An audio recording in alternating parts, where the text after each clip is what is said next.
Hey guys, if you love QF's content on our free Sundays and Thursday sessions, then please visit our Patreon page in the description and sub to the Black Kluge tier or higher for full access to not only our bonus weekly Tuesday night shows and the alternate Sunday shows you've been missing, but also to the exclusive episodes not available to the lower tiers.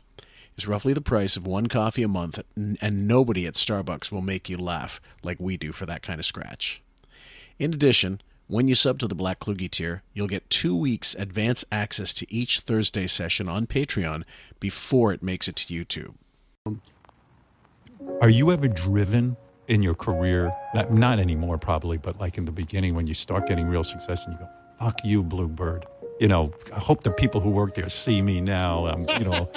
Does that kind of drive it like a little bit? Like you need someone who pissed on you early on? You have the best revenge for all the people that called you cunt. For all those cunts. Yeah, for all those cunts. They go now, hey, that Emily Blunt, like they know it's you. Oh, no, it's Blunt now. Exactly. Yeah. Oh, yeah, it's Blunt now. Can you imagine Blunt to you. if you became the cunt like The Rock, and then you'd be like, hi, Steven Spielberg calling for the cunt. It would be really good. We should pitch this to Disney for the poster. They will love it. It's right. What I'm saying is, like, I find that the greatest thing about fame. Like, it must have been such a charge. Like, did you date that girl for a while, and then all of a sudden, like, she's probably so aware of your career, and like, I dated that guy, and she's probably like, oh, fuck, I wish I could have married him or something, you know what I mean? When you got on Saturday Night Live, you start to get famous, and, you know, you start hearing from these fucks who were picking on you. And what is that? Like, do you just want to say to them, why don't you just go take a flying fuck for yourself? Because I needed you guys back when I was heavy and I wasn't the man, so to speak. Yeah. You know, what is that like for you? Did you have the satisfaction of, you know, grabbing one of these guys and going, fuck off? Speaking of Val Kilmer, so he helped you to prepare for your role in Mask, right? Yes. He was useful in that respect. Right. When you started to get into movies, that was the most mind-blowing thing of all. I would think that was the best fuck you to everyone who said you never would be an actress. As your solo career is going so well now, are you now able to like yell at the girls in Black Panther and like, kind of say to them like, you know, screw off if they like make a stupid idea or suggestion? Are you now? Yeah, basically, yeah. I mean, you're more famous than the rest of them, aren't you? In a sense, you're more successful. Oh my gosh. Yes, you are. You really are. You've done it. You completely outshine them, which is fantastic. Oh, no. Oh, that's the best feeling in the world. That's the best feeling in the world. When I went to #1 in radio and I was better than everyone else, it was the best. Stop it, no. Did you ever say to your agent, my God, this is what I've been dreaming of? I can shut the other girls up? No. Do you think they're jealous of your success, Rosé? Not at all. Seriously? I think, no. Because I think we all know, like, Welcome, ladies and gents, back to QF, a podcast about Howard Stern. I'm Phil Moore, your host, a.k.a. Jim Fix. And with me for this particular breakdown, as yet untitled, I've actually been surprised by late inspirations in podcasts recently where I mean, typically it does get figured out before the end of the podcast. There's something based on a clip. But Raven is here to help us with that. She's really good at coming up with names. How are you, my dear? I'm good. How are you doing? All good. We have loads of clips, guys. Some of it, as always, it treads some familiar ground. But Beef is involved in the later more recent clips. But we're going to be going back to the 15th of the month. We had about most of the clips on that day to go back through. And Wig is always a fucking pill. And you know, whenever Beth gets on, there's some shit guitar talk, and it's so clear he hates his audience. Isn't that the worst part of it? The fact that he has to be on the air, but he doesn't even bother hiding his lack of effort. He's so like, let me just walk right through it. Yeah, all the live reads are just dead reads. Yeah, he's got no real emotion, no gusto to him. It's almost like he's always watching the clock from 9:30 on, trying to gauge how fast he can get out of there. Yeah. And then today he had a guy on, Jeff Hiller, Mm-hmm. from a show with Bridget Everett, Someplace, Somewhere, something like that. I Uh-huh. haven't seen it. It looks like a very touching drama. It's just not something I would normally watch. He won an Emmy. He's a comedian, actor, but there was nothing clippable. I mean, nothing that stood out really worthwhile for me, and I didn't want to waste your guys' time. So, yeah, it's he's starting to have these like quick 30-minute interviews at the end of the show now, Yes. where he starts at like 9:45 and you might end at 10:15. Mm-hmm. Otherwise, if no one's in, he's out of there at 10. Exactly. Well, So, I think you know what? It's funny. that Ironically, the show would be somewhat interesting if he was 100% honest about what was really going on in his life now. Like if he told us about his every health problem, if he told us about pills he was taking or medicine, like certain ailments or whatever, that would at least be revelatory. Now he's not willing to do anything, and the only thing you get are from the odds that like the odd time something will slip out, but he's no problem telling about Beefus's like diabetes pills or something like that. that's just it. Like the first of all, the TV shows he watches are all plugs Yep. for like Paramount, Amazon, Apple, Disney, Netflix. And then the medicine, not this first day we're doing, but hopefully the second day when we get to it, he talks about taking a statin, Mm-hmm. which I think is for cholesterol. Yep. So we'll talk about that when we get to that. Yep. That's about it for him. He really just says the same old stuff. Like, I don't drink, I can't have coffee, I've gained weight. And then he talks about the same goddamn thing every time about his diet. It's yogurt with blueberries and a handful of nuts, Yeah. a salad and some protein for lunch. And then dinner, God forbid he have like a second helping of something. Mm-hmm. But he wasn't exercising because he was sick for a month. Remember? Right. Sitting on his ass. And now he's saying he's playing chess and guitar and that he's gained 10 pounds. And then the next day it was, well, I still have to lose 8 pounds. Yeah. And one of the clips I have at some point we'll get to is about him being on the Peloton. And I laugh because I'm going to give it clip. away because it's so funny. Like he spent 20 minutes and he burned 100 calories. Right. So I, of course, Googled what is the average amount of calories to lose in 20 minutes on the Peloton bicycle. Yeah. It said 190 to 240. Right. He's not even hitting the minimum. He's doing half. If you're doing the average, sort of workout you're supposed to do. Right. So he must look like he's in slow motion on this thing. Like Going backwards. Seriously, somebody could walk faster than the way he is riding it, if he really is riding it, because all of a sudden now Peloton's back in the picture. It wasn't for a while. No, it wasn't. Remember, he needed a new seat, and they didn't put him high enough up on the list to get one sooner than everybody else. Yep. So he bitched about them, and then we didn't hear about him for a year. Now they're back. Oh, for fuck's sake. That's the last thing we need. It's just all horseshit. Everything. The show has been so boring. Yes. Today, I think I got all my clips in the first hour of the show because it was Beef in studio, and she gave up a little teeny story here and there about what it's like being with him or going out to eat with him. But it's stuff we've kind of heard before. Yeah. It's just, I clipped it because, well, it is interesting to hear her talk about him. Yeah. And their dynamic of narcissism and the way they kind of passive aggressively fight each other. And then it's, but we love each other so much. Well, yeah. And it's, no, you have a business arrangement and you need somebody there to do your bidding for you or to bounce, someone just to talk to. Well, she's a companion, but I really, and we have clips today about their sex stuff, and it's just the most unsexy, abnormal kind of way to describe your relationship. So, yeah, you'll hear about that today.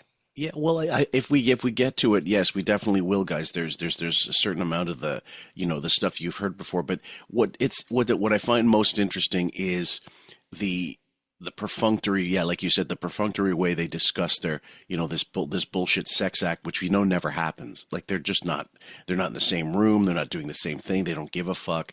But she talked later on in this clip about, you know, New York being her. Oh, I feel so alive, and this is where I'm at my, my most, happy and my happiest and blah blah blah. And she must have pushed for the Hamptons place, like the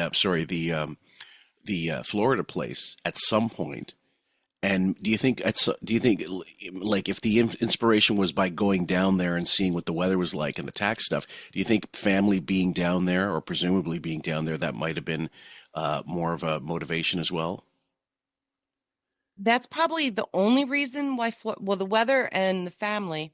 Yeah, But I don't think she was prepared for the older generation she was going to have to be with down there, that's because yeah, where they are, it's all retired millionaires mostly, and politicians, like boring old people that are as old as Howard or older.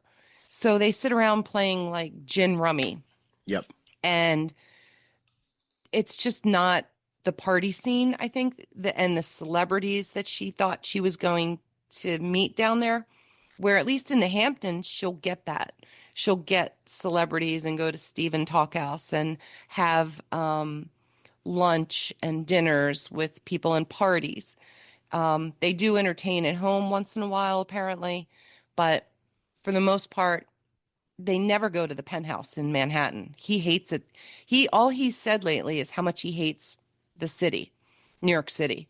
And so she loves, I think there's a couple reasons she likes going into the city is extracurriculars, including the men, and attention she gets, and access to drinking and yep, skiing, friends that are probably still there, just a different scene, and she gets to be on her own. So that's the plus to that. When she's in Florida, unless she's with her family, yeah, she's kind of on lockdown with him.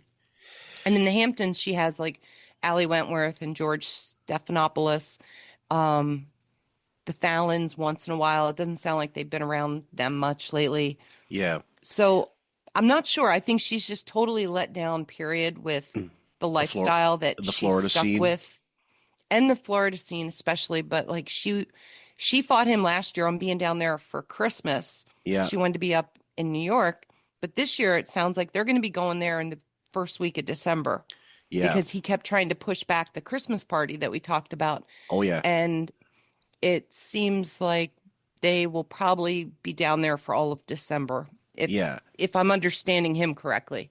yeah. So Well, we've again, documented. he lies. So none of this is really reliable. No, we've documented over the years that Florida was essentially a tax shelter. A tax, not a write-off, but well, I guess so, a write-off, but not a write-off, a tax shelter, because you live there long for a certain amount of time, as described by the IRS, I suppose. You don't pay taxes on something or other, but you basically hiding your investment in the purchase of the mansion. But I don't know that you're right. I think that the whole clue in, like, you're not in Miami. Like, if you're in Miami, it's a happening city. There's a lot going on. Mm-hmm. There's, sports teams and everything, whatever. You're closer to just the center of, it's a hub. But where you are, your mansion is like, I don't know, your closest friend is a fucking hurricane approaching. Well, the thing I'm thinking is that they didn't, or they were close to not meeting the number of days they needed in Florida last year, which is half a year plus 1 day. That's right.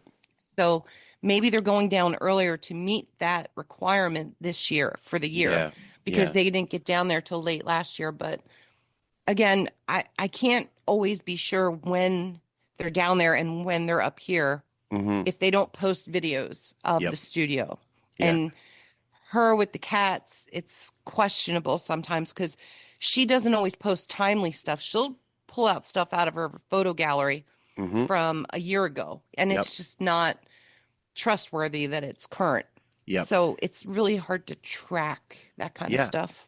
Yeah, Dame Bethman with those Walter Bear, those Walter cat photos, like, oh, he's dying, whatever. Like she posted oh, here she is passing this video off as if it just happened. Meanwhile, here it was released, such and such a day. And in the exact stills, not even, okay, people wear the same clothes sometimes every now and then. You get a picture with the same clothes. All of a sudden you go, well, that's the same, that's the same thing. No, it isn't. But in her case, frame by frame, no, there's no way you can replicate that shit. Even if you're an actor on stage, it's just not going to be exactly the same. There are certain differences. So we'll go with the 15th, guys. This one's called Unshameable With. Where is he? I called you a couple of times, but we kept missing each other, and I wanted to hear. I can't talk about what Robin wanted to tell me, but Jesus Christ, Robin's on a roll. She's winning in life. You are helping people win in life. My mentor said a few people have gotten a hold of him that have heard you touting my praises. Oh, dear. Unbelievable. And he said, this guy came up to him and said, what does it take to have you in my life for the rest of my life after being with you? Oh, boy. Plug. Robin's got a mentor, which is, look, it's kind of weird for me. I was her mentor, but she's graduated. She's left me in the dirt. But real question: the mentor is whoever the head of Est is, right? Tyrone, what's his name? I forget. I haven't even looked it up, actually, to be honest with you.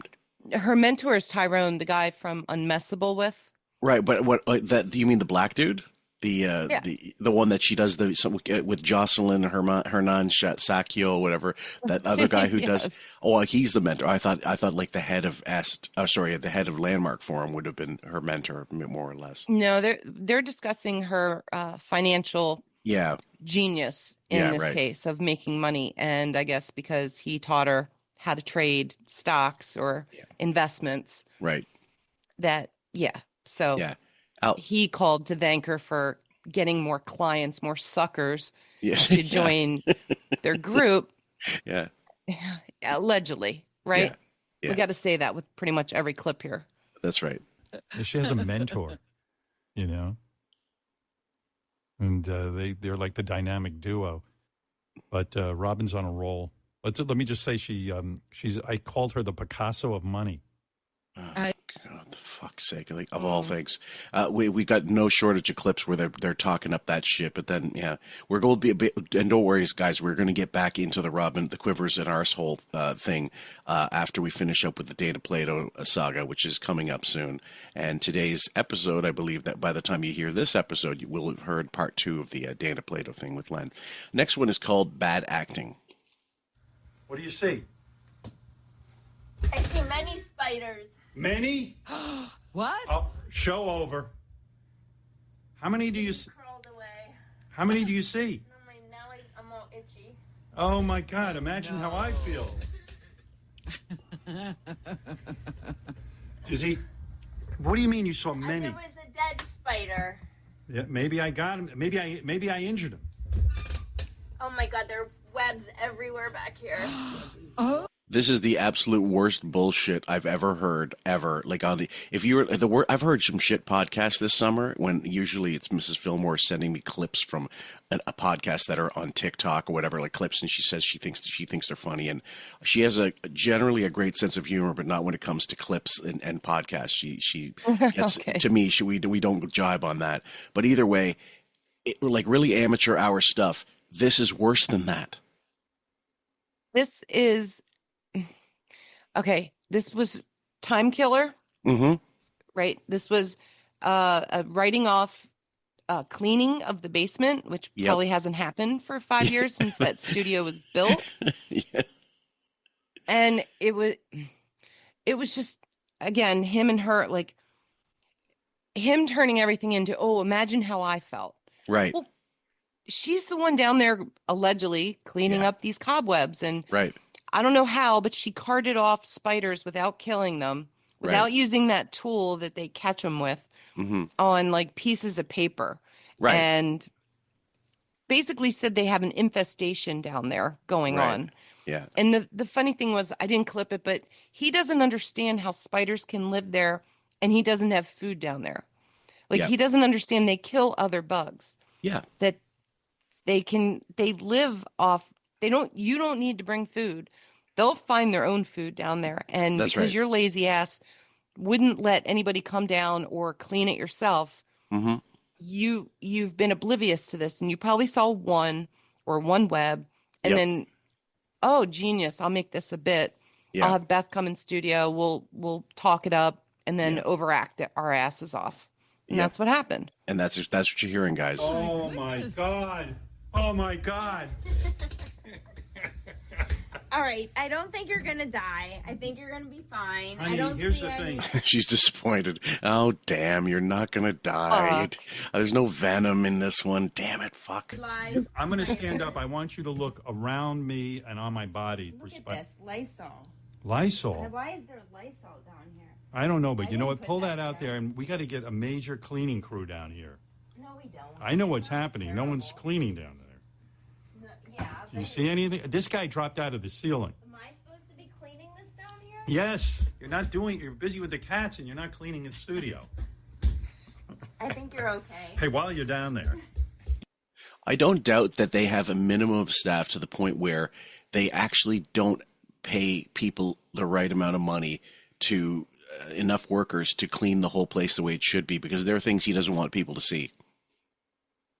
There's certain areas, they're not allowed into, the red Yep. zones or whatever you would want to call them, that have like police tape across them or something. DMZ or some shit. Yeah. Well, yeah, I mean, and the place is massive. How many rooms is it? 19? Oh, it's something 15 to 20. I don't know. Yeah. I've lost track over the years. I know there's 7 chimneys. Yeah. So the footage is ridiculous, like 20,000 square feet. Yeah. The next clip, guys, is called Infested with Shit. you see spiders. Oh my God. honey. What? You see something? No. Oh my God. What? Just don't look over here. Why? Huge web with like 6 dead spiders in it. Are you serious? Oh my! Look, I'm coming around. You ready? Come What? over. I'm- Come wait, look. I'm You gonna want to come see over. this? Yeah, I want to see it. I'm freaking out. Hold on. Oh my God. I Hold on. thought you were in a I'm taking secure my place. headphones What's off. going on? I don't know. Wait. There's spiders everywhere. Everywhere. Yeah, look. Okay, so here, Yeah. there's a bunch of spiders in there. What? Oh. See? What? See? Where? Can you see? Oh my God. And then come over here. Well, hold on. Oh. More webs with more spiders. Oh shit! And look. What? Here's a live spider. Kill him! Kill him! I'm not Kill killing him! Good Lord. What a pussy. Well, you know, like we said before in the previous episode, spiders are great. They're actually really good, except that you just don't want, it's the aesthetic. You don't want it looking like you don't live in your own house. So you got to clear out a web. And I've always done the magazine thing. Here you go, spider. Take you on your way out. Go get a web somewhere else. I never kill them if I can help it. Right. But you know, Same. sometimes that's, you know, it's fine. You know, mosquitoes, on the other hand, I have no problem killing at will. I know I'm disrupting the food chain, but fuck them too. Oh, they're the worst. No yes, way. I can't with mosquitoes. No way. Not even nobody I know is going to just put up with them for the sake of it. Live one. That's the one. here too. Another spider? Yeah. Look. We're infested. Yeah, we are. Oh my Look, God! Look, another one. I'm out of here. Yeah, we are infested. We're infested. Yeah.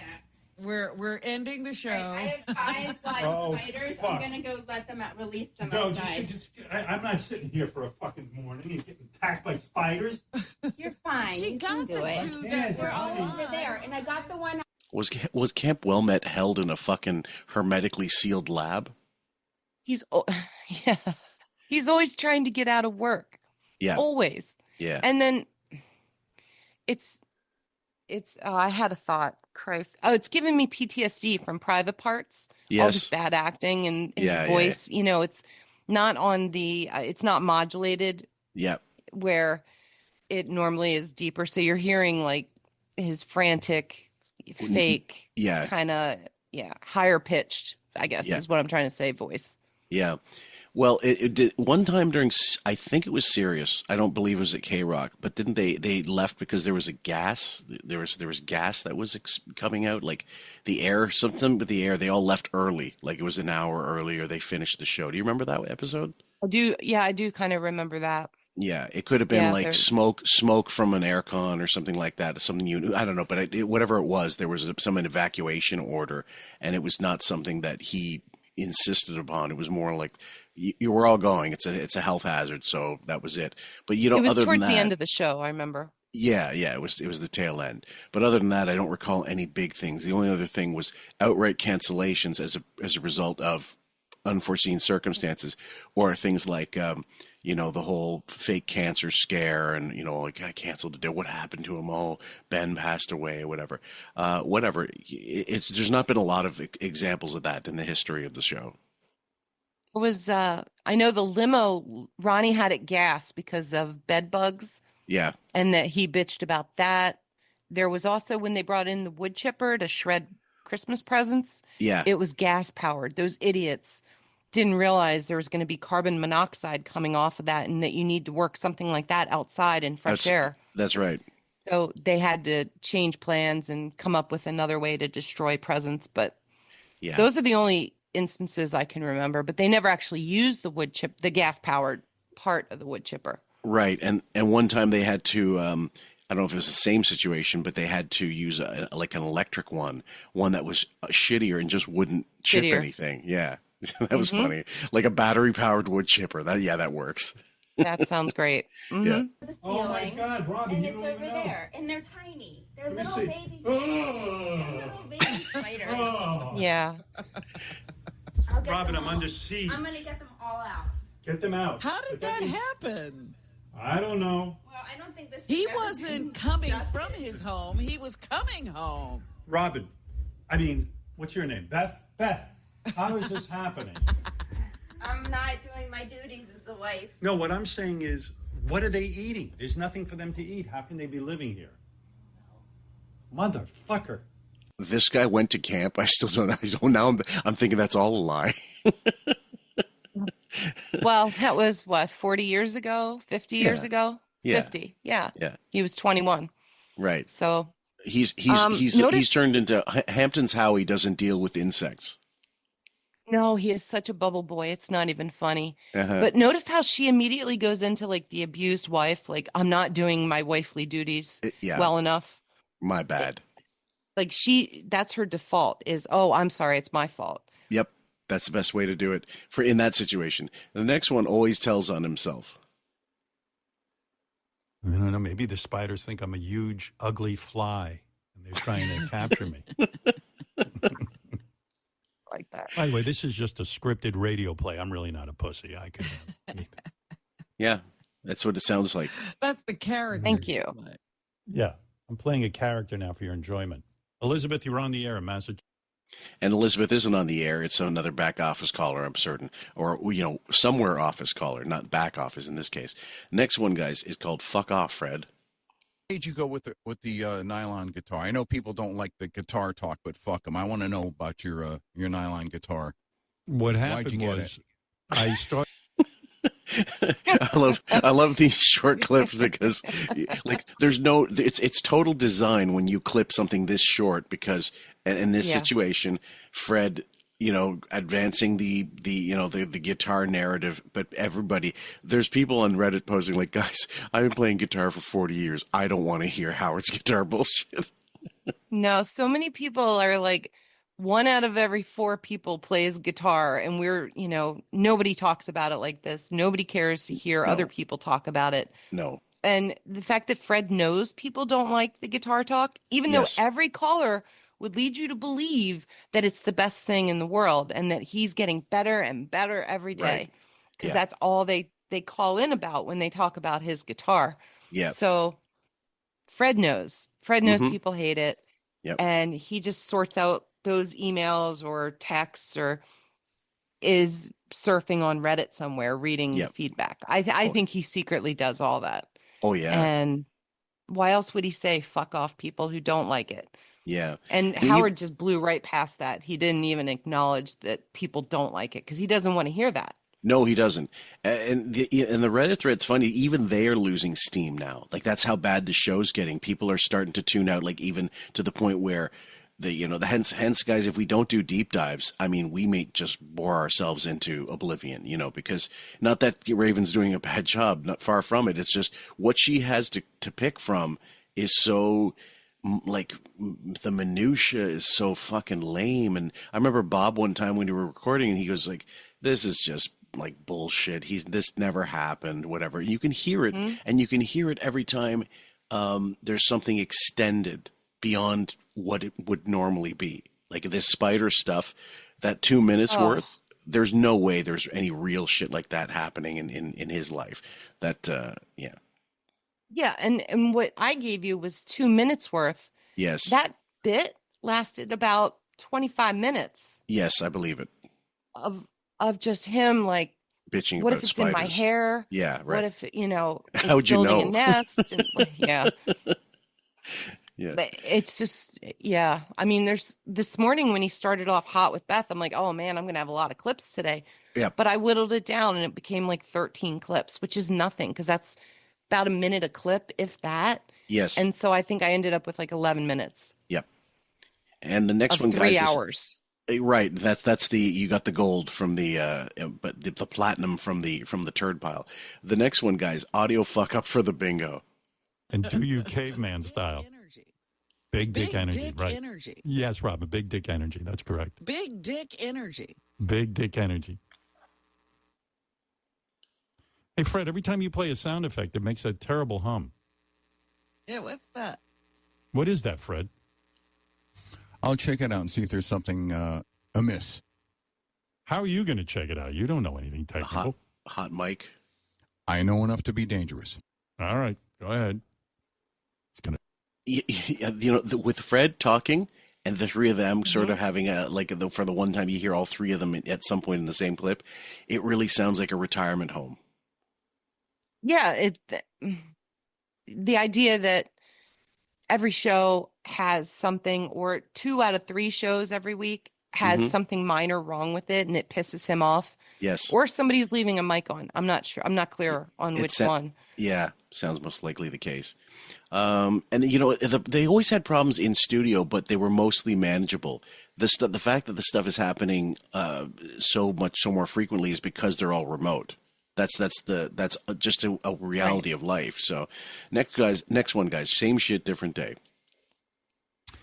One of the things I notice is the hot new gossip in the media seems to be that I started all these rumors about me getting fired and that I'm a genius mastermind. Nothing could be further from the truth. I am no genius mastermind. I'm an idiot. Yes, you are. Yeah, what pissed me off was now they were trying to blame you for the whole thing. That you started it and then you finished it. I was home, minding my own business. No, what happened was most people sussed out pretty quickly. Like the average opinion was, this is all bullshit. It's a contract year. We've heard this before. Right. It doesn't make him a genius. It just makes him predictable. The fact that every time there's a contract, it's the will I, won't I. Yeah. And we're used to him planning articles. Yes. Whether it's about the cat scam charity or why Beth is so great, or the things, Howard, any chance to get him in the media, even if it is the things or the blast. Right. He's done that for so long now that we all just see right through it. So immediately we knew, with this being the end of summer and him needing to be propped up somewhat or use it as some sort of negotiating tool, that's all it was. Well, I mean, like having Lars Ulrich in for the 15,000th fucking interview, Lars is like the David Spade or the Joan Rivers of the rock scene, basically. Lars, if you put a mic in front of him, he'll blather on. Lars is a big, he loves the sound of his own arguably, I could say the same about myself, I suppose. But it's not something that's going to be grabbing. And Len was right. We need a new interview. We need something that's really shitty. And it's not even really. They're not even really shitty. They're just blah now. Like these interviews that he's doing. Yeah, even the Rosé one that we covered, it was so superficial. Yep. and he didn't know enough Yep. about her. He didn't do any research on it. Nobody did, apparently, Mhm. because our own Wayne was able to comment more in our Patreon section. Oh, yeah. And, I learned more from him than I do from Howard on the Yeah. show. Yeah. I do better research on my own than listening to Howard. Oh, yeah. I mean, like, you've got, first of all, you've got, like, whatever, 50, 60-year-olds. Like, I'm sure Will is getting, if he's not already, if he's, like, late 40s or whatever, going into 50s, I don't know. But there's only so much you can get when you're this age. You have to go a little deeper. You're not just going to Wikipedia. You do have to go somewhere else to get more detailed information about certain topics. They're not willing to do that. No, it's more of, do we have enough to get whatever required, insert minimum amount of time here? You got it. And if he has any off-the-cuff questions, they're usually really stupid and the same old stuff. Yep. How great is it being famous? Yep. Or, do you wish you could go back to your high school and taunt them on how great you are now? Like, just exactly. dumb Yeah. shit. Next one, guys, number 9, stroking his ego. Next thing I know, they're saying, you see, Howard masterminded the whole thing. He started the rumor. I didn't start any rumor. You guys, the media started the rumor because they didn't check with anybody.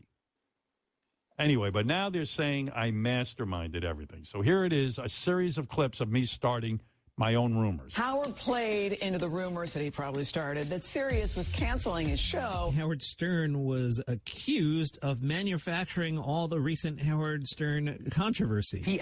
Well, like one of the really telltale bullshit headlines was the not headlines, but like what do you call them? Like captions, I suppose. In one of the pictures was they showed a picture of Alex Cooper, call her daddy.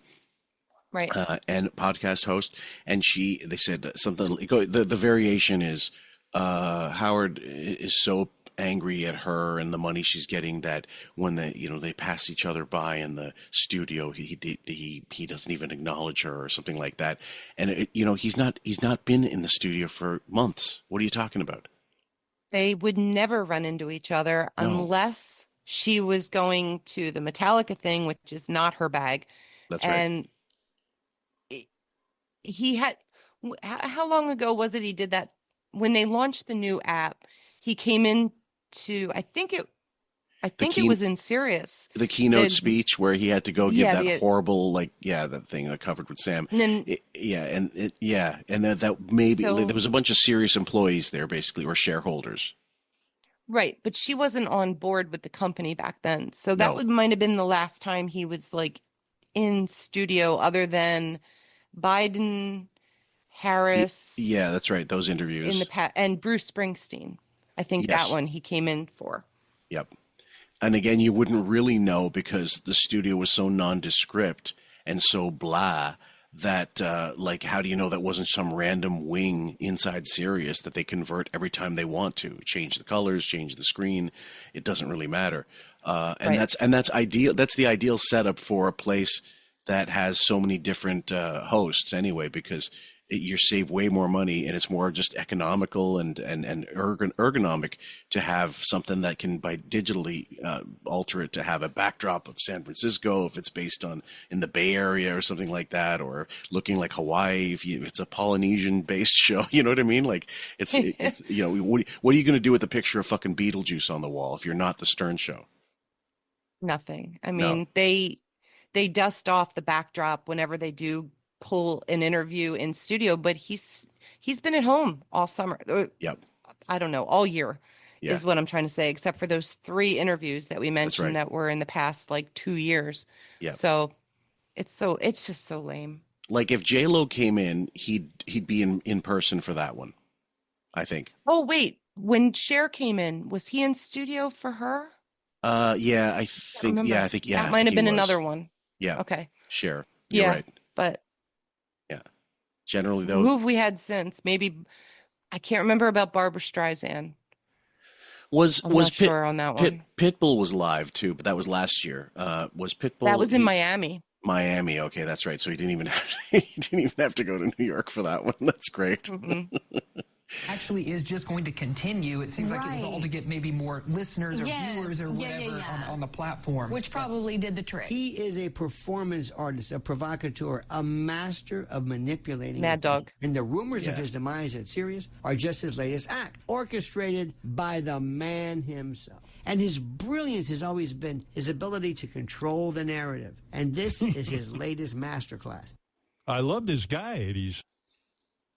How many of these people making these comments in this montage are working for Sirius, or told, that's key. Instructed that this is the agenda and this is what you're, they're given like a script to read, basically. Well, yeah. It's tell the joke, tell them you told them the joke, then explain the joke, and like it's like Lego instructions, basically. It's for that full color, step by step. Like a Buckwald chess move, Yeah, a really lame, old, outdated playbook. It's like that football, like any given Sunday when they say Pacino only has 74 plays in the entire book or something like that, except there's one play or 79 plays. And it won't be complete without some, Sal crying at the end, or again, they're going to bring something back from that people won't remember that weren't listening then, but loads of hardcore people will remember every bit. Like, I didn't even realize the Petcock saga, like 2004, that had already been done before, like ages before, like in late 98 or something like that. There was another Petcock saga with Ronnie. Oh, really? Yeah. All right. Yeah. So they recycled that bit completely, and some people caught it, some didn't. But when you listen back, it's astounding. They will always go back to some bullshit they did before when they've exhausted everything else. Wow. Okay. Yeah. Good to know. Thank you. Sweetheart, but who doesn't love a compliment? But I told you the honest truth. You guys started the rumors, and I just embraced it. I saw it as an opportunity to get some publicity. But I didn't start that. I didn't start the fire. Yeah. I mean, when you proclaim it so many times, then it clearly wasn't you. Next one. Clearly. Most unsexy man ever. He spends a lot of... You go down on a woman for like a good 10, 15 minutes, right? Like, you get them all lathered up. That's the other secret. No? Not this time. No. Straight in. No, not straight in. A lot of foreplay. But no, I didn't go down. What other foreplay is there than licking a woman? Just big makeout session, the whole fucking deal, Nice. I tell you, there's nothing elderly about Ronnie. No, Beth doesn't go for that. I'm telling you, women don't go for that with me. They want to get it over with fast. Yeah. If she got a hit, you're on the clock. You're on the clock, Junior. He almost says that with like such detest of just angst. Like, what else is there besides licking a woman? Like, he doesn't know how to engage in foreplay. He has no clue how to be intimate with a woman. Well, none. It's always been super mechanical, right? And basically, I'm thinking since he got famous, he just lays there and waits for them to do all the work. Yeah, he's a starfish. So, I remember I think it was Miss America. It might have, no, it was maybe Private Parts, but I'm pretty sure it was the first book where he mentioned something about doing it was a transcription of another interview on the show, but he said something like, what I would do? I would tie you up I'd tie you up on the bed and I'd leave you for an hour. And like, that's foreplay. I'm going to leave you alone. Because he's so tired after tying him up, he nedes to take a nap for an hour and then come back. Okay. Yeah. But I mean, let's go into the NPD there for a second. What the last thing on someone who's got NPD, the last thing that's on their mind is pleasing someone else, giving someone else pleasure. Yeah. Yeah. That's a big part of it. And I just remembered that like about a year ago, he was talking about something he wished Beth would do sexually. Okay. That she's never done. And everybody was like, oh my God, what is it? What is it? Here, it turns out he wanted her on top of him. Yeah. And apparently she is such like a flop fish in bed that she just lays there. And I guess he has to get on top of her. I can't imagine because he has like no physical strength. No. He can barely do Peloton. and walking and stairs are all his enemies. So how is he? What is he, like a 3-pump chump on top of her? And That it's a pool cue going between two football goalposts. That's what the image I have. Like you got two no.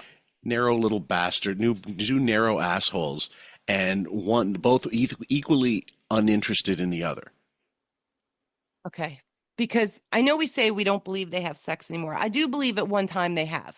Okay. I do believe that at some point in their relationship, she had to give it up to him. Oh, yeah. Once she locked him in with that and the engagement chicken, then it was on. And she, could get by with maybe a blowjob on his birthday or a hand job at Christmas. But I think she is just as lazy as him in bed, where you find that with a lot of girls that are told how pretty they are. Oh, yeah. They don't have to do anything. Don't know how to please their man because the men are always coming to them. So they're like put on a pedestal as a princess, and the men aren't really getting pleasure from them. That's why they cheat on her, and then she has to go and cheat on them. But I just don't think her repertoire in bed is like a pamphlet. Okay, where some people could do like encyclopedias of sex acts. Like Ronnie, right? Yeah. Ronnie and Stephanie, they have got the right idea because they keep inventing new stuff. Hence the Ronnie sex tips. Yeah. Howard and Beth, it just sounds so mechanical. He doesn't, he could do. I'm not going to get into it. I'm not, but there's so many things that he could mention, but he doesn't because he has no experience. Well, it's always the same old thing. The tune in Tokyo on the nips, right? And liquor vagina, and that's not sexy at all. No, and Ronnie talking about getting himself pegged, that kind of stuff. Like that's a very niche genre, octogenarian pegging. I mean, like let's yeah, okay, wonderful. If that's what floats his plugs his boat. Anyway, there is this thing like you find it with like let's say the super rich, like billionaires who get bored with the same old day to day. They get so much sex from all these women that are tens, right? That they have to go more deeper, darker, dirtier, different directions, dirtier, more degenerate. Yep. And then you get into like the whole shit and piss world. You get into orgies, drugs, because they're not getting off like they used to. So they need something to amp it up more. Yep. And whatever that looks like, dressing up as women, pegging, things like that. These two, though, it's like, I don't know, textbook cookie cutter, like 1950s cookie cutter. It's not even 2025 cookie cutter, which is a little more racy, I'm sure. There was an exploitative documentary done about a few wrestlers like Mankind and what's his name, Mick Foley, Jake the Snake, and Terry Funk back in the day, called Beyond the Mat. I think it's called Beyond the Mat. And there's an interview. From an interview of Jake the Snake, but you just see the road footage, and you just hear his voice as a voiceover. He says, you work these roads, you work these towns, and you meet a girl, and you get busy, and then eventually you go to 2 girls, then 3 girls, and then 3 girls with each other. And you're watching, and then whatever. Sometimes you're using toys and stuff. And he said, when you have to go back to your wife, and and then the sexual you feeling you don't you can't just go back to vanilla sex suddenly after you've done all this. Getting it up for your wife just won't do it. That's in line with what you're talking about. People that are if they've had all kinds of whatever action, they start to go to the titillation level has to go to another level. And eventually there is no more level. You've gone as far as you can go. The only place you can go is way down into degradation. That's where we get Diddy parties. Yep. Ain't no party like a Diddy party, right? Yeah. Well, after 20 years of doing those parties, look what it's come to. So. More recently, I sent you a blind about someone saying that Vince McMahon's name's met. He's been a guest on the Epstein Island and stuff like that. That wouldn't surprise me, having seen the text of him, demanding that he and a couple of his minions shit on this girl, which is Right. humiliation stuff based on, basically. What's like, again, Howard's so guarded. I don't think, with the Epstein thing, guys, I've already made my point clear on this. I think, you just because you have a bunch of names, and even if they go to the island, doesn't mean that they're all in on whatever. It could be like, I don't know, I've never been there. This sounds like a big thing, whatever, I'll go. And then you find out what it is and you never go again. Like, isn't that something that would exonerate a person in court saying, look, I went, but I wasn't told what the fuck I was expecting. When I saw underage women, I fucking took off. Right. And I'm sure it costs people jobs and money and opportunities in whatever business, even if they're political, music, movies, TV, that they lost out. But because they wouldn't sacrifice their morals, they wouldn't, and probably knew they were going to be videotaped if they did something, and then that person would have even more on them. So just being on a list doesn't mean you're guilty. I agree. But it's just, we'll never know. I don't think we'll ever find out the details of who did what, who didn't do what, and it would bring down our whole class system in the world, right? I think, yeah. The well, rich, okay. If you got Anonymous or some hacking group that did a Sony WikiLeaks, that's what ideally I'd love to see happen, to be honest with you. I would love to see all the big, the evil CEOs collapse that were on part that had dealings with Epstein, like the Leon Black. Leon Black was a financier for fucking Epstein. Like you're telling me he knew nothing that was going on? Fuck off. I don't buy it. Hundreds of millions deep in that. So no, you're right. If Anonymous or some hacker group were able to do this, that would be amazing. Yes. I'll keep hope open and alive for that, but it's a dim light at this point. You guys want an analogy real quick? There's when you never stomp a cockroach. You don't stomp a cockroach because the eggs from the cockroach get flung all over the place. You're supposed to spray them, or put bleach on them or something, whatever. And you just kill them in a way that doesn't doesn't enable that. The fallout from something like an Epstein files being released publicly would be like watching fucking ants scatter from water or something like that, or fire. It would be like a spider web nest, right? Hatching. Yeah. Where you have hundreds of eggs or babies running for the hills, and and that's the thing. These people just seem so untouchable, so protected by the system that they're in. Now, what goes on behind closed doors, I'll never know. Yep. I really don't want to know. I like living in my bubble some days, so I get the bubble theory. Yeah. Life before Epstein was a lot nicer. Life before certain things came out was when this stuff Before was left Diddy. it was left in the alleys where, but you can't unring the bell, can you? Next one, guys, more BS after the fact. Hey, Ronnie, you can help me out with this commercial. Ronnie and I both endorse Tulsa King with Sylvester Stallone. Paramount Plus. We love that show. Don't you love it? Oh, that show's awesome. My son met him at the Metallica thing. Oh, no kidding. Your son was there? Yeah, my son was there with his wife, and he met Sylvester Stallone. They took some pictures together.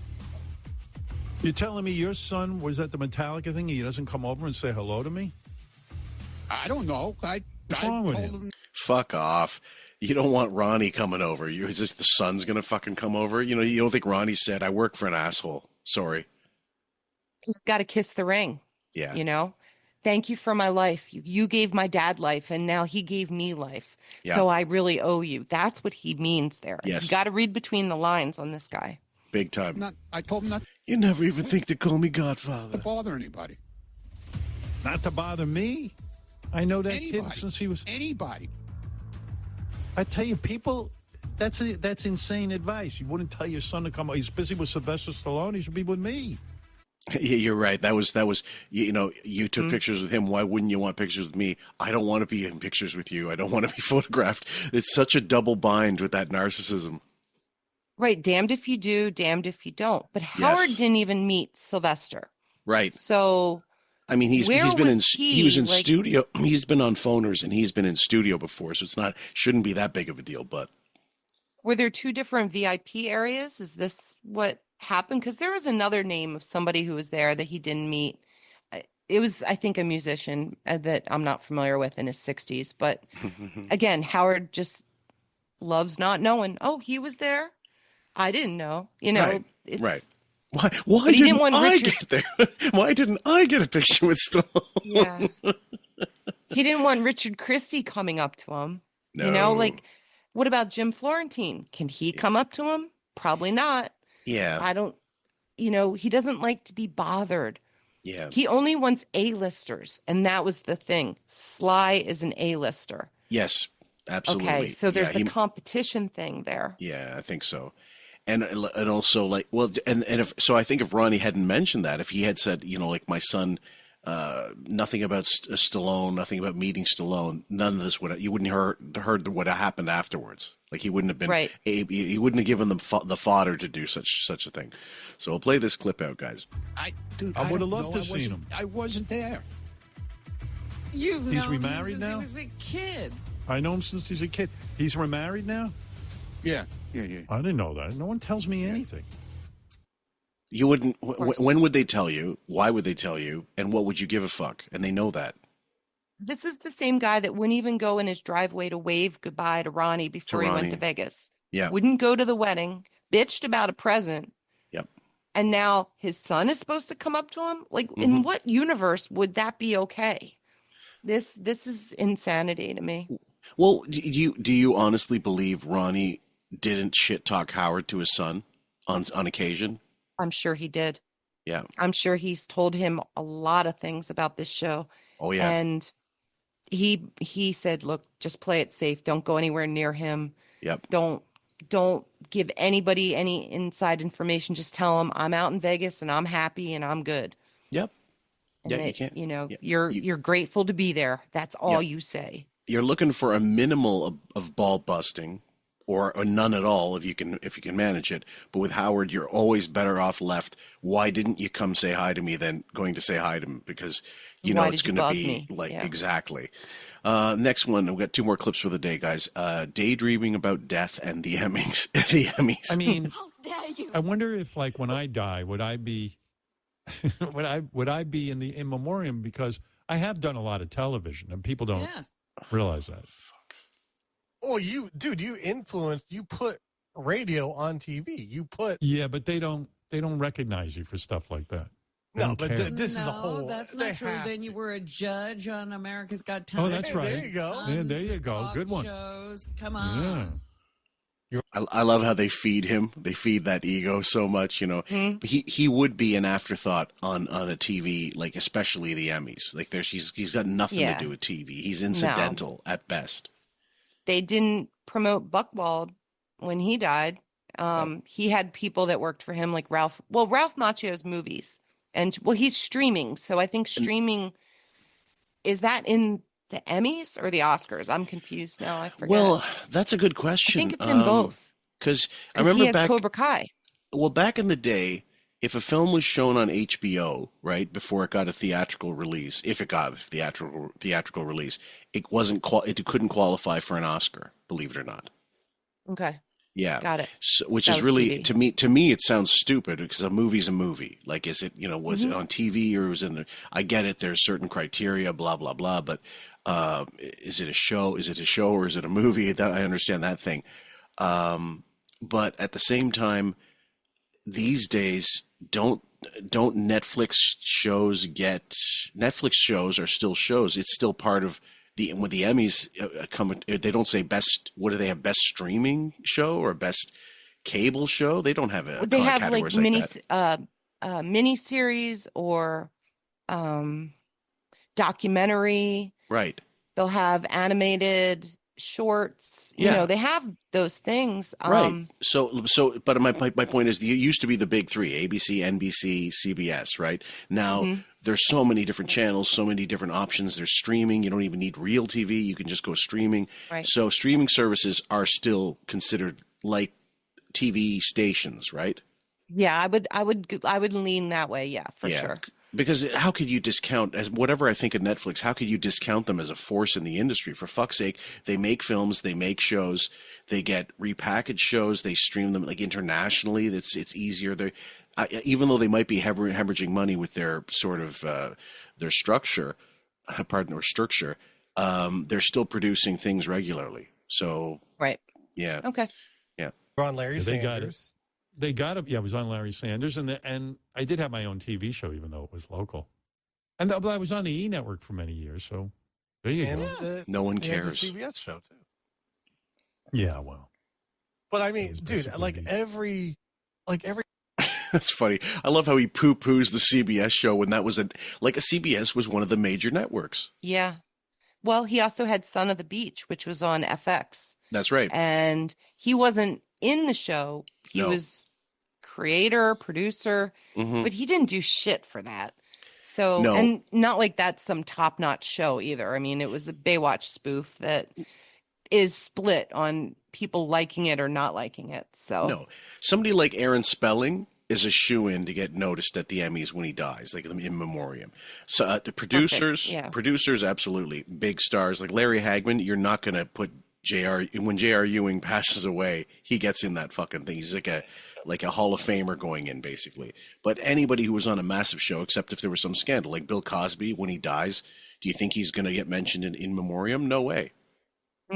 No, because people like that, I mean, that are convicted, it's just they become a joke. Yes, they're a punchline. They're not getting honored. No. Last one for that day, guys. Clueless 79. Who is Elizabeth Banks? I've heard the name, but what show is she on? Do we know? Well, she hosts, I believe, Press Your Luck, like a version of Press Your Luck. But she's been in she was in Wet Hot American Summer. All right, so she is a legitimate actor. By the way, okay, that's great. Okay, so she's been in a lot of films, and I like her. I like her as an actress. My favorite one is Zack and Miri Make a Porno with Seth Rogen. Yeah, that was good. But she's done a ton of things. It's just they're not the stupid high school drama, kissing booth, teen girl bullshit. He's just so out of it with pop culture. It's amazing to me. Every time I find out something stupid like that, I clip it because I'm just like, really? You don't know who she is? Okay. Yeah, I think we are ahead of, think of when your parents were our age, right? Like the age we are now. They knew way less about the slice of pop cultures. I'm talking singer songwriters, whatever, influencers and stuff like that. They wouldn't have known more than we do now. And each successive generation is just going to know, I think, more about who's hot now with their kids being on social media, if that, if it still exists by then, which I'm sure it will. Right. For example, would my mother know? Would I expect my mother to know who Chapel Roan was? No, but I would assume every Gen Xer knows because of their kids. Yes, and other people like that you just can't escape. You might see them in a clip. Yes. And Pink Pony Club became huge across sports teams. Yes. I mean, the Florida Panthers used it. I mean, my Phillies use it. Yeah. So it's like every time you turn around a corner, someone's playing it and right. You have to work harder, it or doing it. Making comedy out of it, even on late night television. So I don't know. I think anybody older, any boomers or silent generation, they're just heads stuck in the sand, and they can barely pull out names from their own generations of actors and actresses of people they like. But I think that's just our gift. I think is we bridge that into our children and future generations. I think it takes more effort at this point to avoid that stuff and not know what it is than to know what it is. You know what I mean? I think it takes a concerted effort to really avoid this stuff, and that's why he's the bubble boy. guys, we are now in September 16th, and this first one is called Squalor Parlor Podcast. I don't see any spiders. I think there was a massive cleanup here. Check around that console. They were all behind the console. I took a good look this morning. Don't you worry. I've been... and today I'm going to buy some glue traps for the spiders. Are you?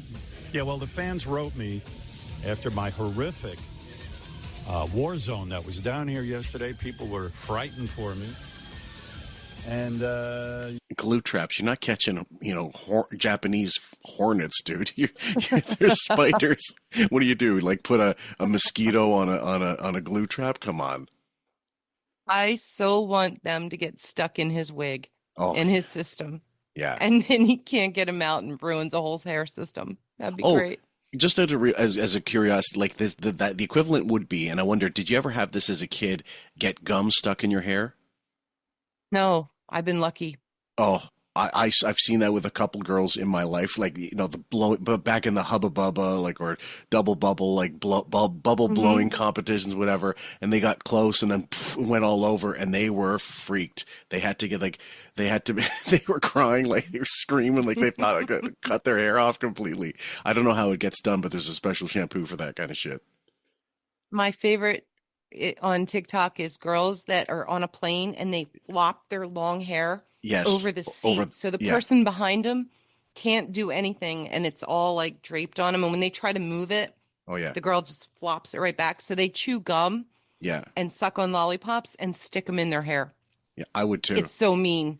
It's so terrible. But when you have someone like that isn't willing to that's rude. Adjust. Yeah. If you ask them and then they're like, no, this is my seat. I'll do what I want. Yeah. Okay. All right. I'm going to do what I want to. You can always pull out the lighter. Not on a plane, you don't. I can tell you internationally, I've been able to get lighters out.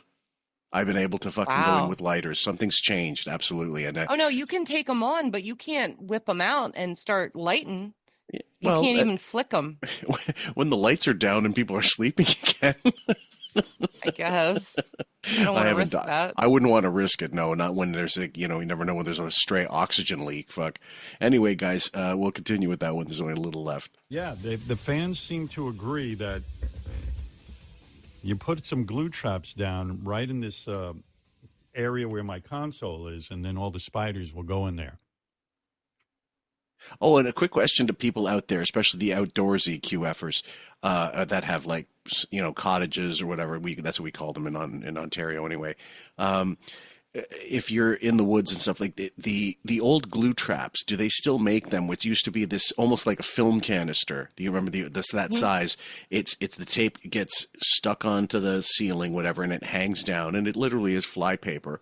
Like they stick to it, and it works like a motherfucker. Whatever they've got on it, like sugar or some kind of something to attract them. Those things used to work like mad. They were fantastic. Do they still make them? I'm curious, and that's for you guys. Yeah, I'm not sure. I'd be curious. Yeah. Next one. Wigginizer Scrooge is back again. So Beth and I were talking the other day about, whether or not we're having the annual Christmas party this year. And I'm always dead set against it. I'm like, oh, not again. Like, we're going to have to go into the city and sit with everyone. And that. But I do remember the most pleasant part of the party last year was I sat with Wolfie and his wife for, I would say, the majority of the party. And Wolfie and his wife are like the two nicest people. We had great conversations. It was just relaxed and fun. And dare I say, I almost had a good time because... What a fucking drip. And Wolfie... Kiss ass. Yeah, I think so. Now, listen to this shit. Number 3, guys. Just around this time of year, I got to make my decision. So I had this brilliant idea where I said, I want to get down to Florida before Christmas. So... we'd have to have the Christmas party like December 1st or something. Or so Thanksgiving. Yeah, right. And then the suggestion was made, maybe we have the Christmas party in June. Tell everyone, look, I want to have a party. Fuck's sake. But the problem is, so I thought about it, and I said, you know what? I'd much rather have the party in June because then we could have it outside. I don't have to sit there and breathe the foul fucking air that's going to get me sick. Oh, I have a suggestion. Why don't you fly every one of the employees to fucking Luau, like some fucking like Maui, and then you could control the weather the entire time, any time of year, and have a great fucking time, asshole. No, okay, too much money. Sorry. Why don't you fly all 90 of your employees down to your Florida mansion and put them Yeah. up there because you probably have enough space. Oh yeah. Yeah, and you notice how he's planning ahead, like next June. Yeah. Well, your contract's up in December. Right. So are you towing on yourself here? That Yeah. was just curious to me. Yeah. Well, I mean, it could be throw us off the trail, but he's coming back. There's no two ways about it. Yeah. Don't kid ourselves. So I went to my You wife could and I said, have honey, Wolfie's mom do the. We could not be this lucky for if he just, if he No. like this is how bad it is with us. If he died tomorrow, I know fucking Raven would do a rain dance. Oh my God. Drinks on me, everybody. Right, like we would have a hell of a fucking breakdown, following like getting all the news footage and people, see who's giving testimonials, like Jimmy Kimmel crying on his fucking show, like, oh God, I love this so much, whatever. We'd be laughing over it, and but no, we just can't be that lucky. Decoration. No. He's all Yeah. ready for a party. well, then so I go to my wife. I go, honey, I have an idea. Let's have the annual Christmas party for my staff in June. She looks at me like I'm on crack, and I go, now let me tell you my thought. We're not going to be around in New York, and I would have to do it super early. And if we do it in June, everyone wouldn't have to. We could have it outside, and we would. She goes, listen, you're doing it in December. And you wear a mask. I go, I don't want to wear a mask. It's so fucking, it just becomes the topic for all these people for the next 6 months that I wore a mask. And plus my ears hurt after I wear those masks. They pull on my ears and pull them forward. It's just annoying. Yeah, I can understand because they have a bunch of tendrils to contend with on the way behind your ear, asshole. God, if you're wearing a mask, you better be on fucking chemotherapy, guys, and you don't want to get infected. That's all I have to say at this point. Like, the only people I know I've seen wearing a mask, it usually comes around the fall. But again, I live in Asia. It's normal when the change of temperature starts coming, and then when it's like flu season, which is it's almost upon us. I mean, it's getting to that point, but it's unseasonably hot over here right now. The only way you're going to catch me in a mask is if there is a chemical plant explosion, Mm-hmm. or, God forbid, those wildfires in Canada get really, really bad, and then it's like orange The air sky quality, down here, yeah. the air quality is bad, but not for sickness. No. Yeah. I'll get my immunodeficiency or not that. Oh, my the immunity. flu. Yeah. No, my immunity, that's You'll how just you build it up, endure it, like get over I'll it. fight off whatever, and then I'll be stronger for it, and I'll move along. Yeah. It's just that, I never go out anywhere. And recently I went out. I went to one concert, and I've been sick for 3 weeks. Yeah. Dry oatmeal. And I don't want to be sick. So now I'm paranoid about the party. But anyway, my wife's insisting that we do the party in December. And December. Yeah. Next one, guys. What is fun? Not this show. But I don't know. It's just I hate going anywhere. I love the staff. I want to do something nice. And then I get ants in my pants. I just want to leave. And I love everybody, but it's just hard for me to sit anywhere and socialize and talk. I mean, Wolfie was my saving grace last time. You know what? I've said this many times, but you know what? I understand 100% now why it's so difficult. Number one, you're fake. You're fake fuck. You're not witty. You don't have a script in front of you. Like, that's the one thing you can't do when you're mingling. You don't have a binder in front of you telling you what they're going to say next, what you're going to say next, and hoping for the best. Right. Or, like a choose your own adventure. That diagram go, if yes, go down here. Page 64. But also, he's not, he's a narcissist. He doesn't care what the other person's saying. Mm-mm. No, he misses the days when Ralph was there to sit and make fun of people with him. Yep. Almost like they Two probably fucking brought girls. laser pointers to the Christmas parties and was Probably. like, check out this. Yeah. Ugh. He Fuck also off, does. Howard. He also doesn't have that buffer Like if Ralph was a buffer, and anytime you want to do something, and you know what, it's true. It's strange, but he doesn't really mention Ralph that much anymore. Like just good when he's gone. Hardly ever. Isn't that amazing? Someone who was so tied at the hip. Maybe once or twice since he died in like 23. Yeah. So we're coming up on a 2-year anniversary, and it's basically saying that he had nothing of value. Yep. And there's not going to be an auction for all of his stuff, valuable collectibles that Right. he allegedly had. Yeah. Yeah, nothing. Who am I going to? I can't talk to Fred. Impossible. I wish I could appear at the avoid. Yeah. No, I like everyone. I don't know. Just party. I don't even understand the concept of a party. It never feels like what it's supposed to be. It's supposed to be fun, and I don't know. I don't understand the concept of fun. And not compute. Fun, correlate, fun, analyze.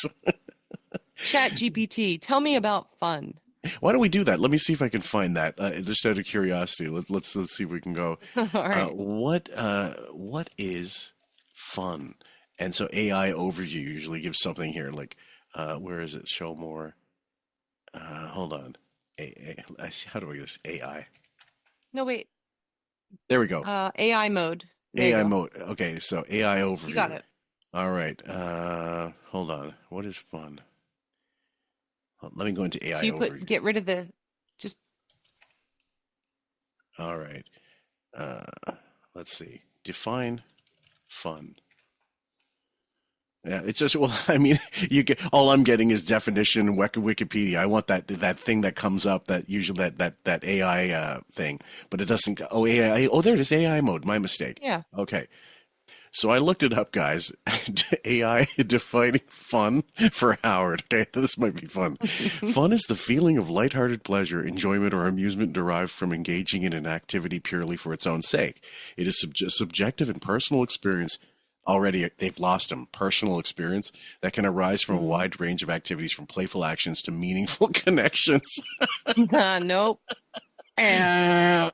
Okay. Not happening. Pleasure without a serious purpose. This is the key aspects. The core of fun is doing something because you want to, not because you have to. When an activity becomes a serious competition or goal-oriented, the element of fun can diminish. Well, transactional. Why am I talking to this person? What can I get out of them? If I can't compute a function where I obtain something, there's no purpose for this.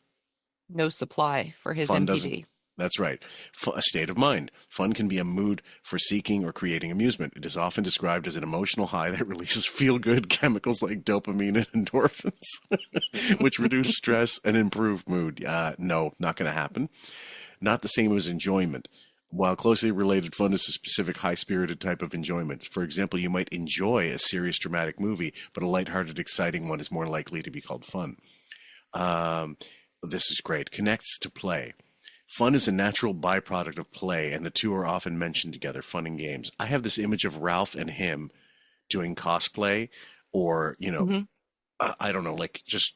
Makeup, dress up. That's right, playing dress up, something like that. You got it. So it says, author Catherine Price breaks down, quote, real fun into 3 elements: playfulness, connection, and a state of flow where you lose track of time. Certainly with Ralph, he did. Yeah, because they would be on the phone all night talking about doing just dumb voices. Yep. He actually used to have fun. He didn't even know it was fun. Right. When he would go back and forth with like the George Takei voice or his dad, because they both did those impressions. Well, anyway, this is it's funny because it reduces stress and burnout. This is the importance of fun. Builds resilience. No. Strengthens social bonds. Nope, that won't work. Nope. Fuels creativity. Absolutely not. Provides a sense of purpose. And one of the last things it said there, by the way, not always positive for everyone. In some cases, fun can describe ridicule or mockery at another's expense, highlighting that this experience can be subjective. So when he talks about fun, I'm thinking of these days when he used to drink, and that's when he could have fun. I think that's when he let himself go, but he's so unwilling to cede control to a substance that couldn't happen that often. And even then, when he did drink, he was guarded. Yep. I don't think he ever really let loose like Ralph would, right? No. He used Ralph as his entertainment Yeah. or and a Ralph, shield. And Ralph was a hedonist. Like, he went the opposite direction and didn't care what happened, and it was just a nightmare to deal with from what we've played over the years. What's fun about it? Talking? First of all, for some reason, I always lose my voice when I'm at that party. I guess because you got music piped in that you're yelling over. And then Mamet tells everybody, you didn't even have music, and I love to dance, and everybody was... There's no music? What a party. He complained it was too loud, had him turn it down, and then somebody asked Mamet, and his wife had like a choreographed routine they wanted to dance to. Yeah. So they asked to put the music up and put on a show. Yeah. Turn down the air. Turn off the heat, guys. There's not enough. There's too much of that. Next one, you should do this. It'll be great. June. I would rather just take all the money that I spend on the party and divvy it up among the staff. That'd be better. I was going to say, if I was... Are you kidding? That would never happen. What? Are you fucking kidding? Benji suggested that in the past. He did. And he shot him down immediately. It's a tax write-off for business. Yeah. He ain't paying shit. No. And that one, we played it one year, but not the following year, or the following year, not the previous year. But Lisa G twice in 2 years at Sirius complained about, the gift basket or whatever bullshit. There should no, people getting stilettos, like swag instead of actual money. And he's saying, I'm not your employer. That was one of the only reason it didn't happen a third time was because they realized by the second time they bitched that he's not going to fucking let go of a penny. No, and the other thing is he has a budget for the year to use for bits and staff, Yep. So maybe whatever's left over, he sets aside like a certain amount in the budget. If it's not a tax write-off or both, a combo of some. Yeah. Yeah, and so, like, how many fucking biscuits can we get for the Christmas party with this kind of stuff? And I think most of them would forego the fucking Christmas party if they could get an extra $500 in their pocket each. I agree. All but like two would probably say that. Yeah. And they have money. That's why. Yeah. This next one here, COVID vax good, but GLP-1 bad. Well, yesterday's show, we were talking about how Gary's on Ozempic, and I was, look, Ozempic makes me crazy because I just hate that people don't have to work at being thin anymore and everything else.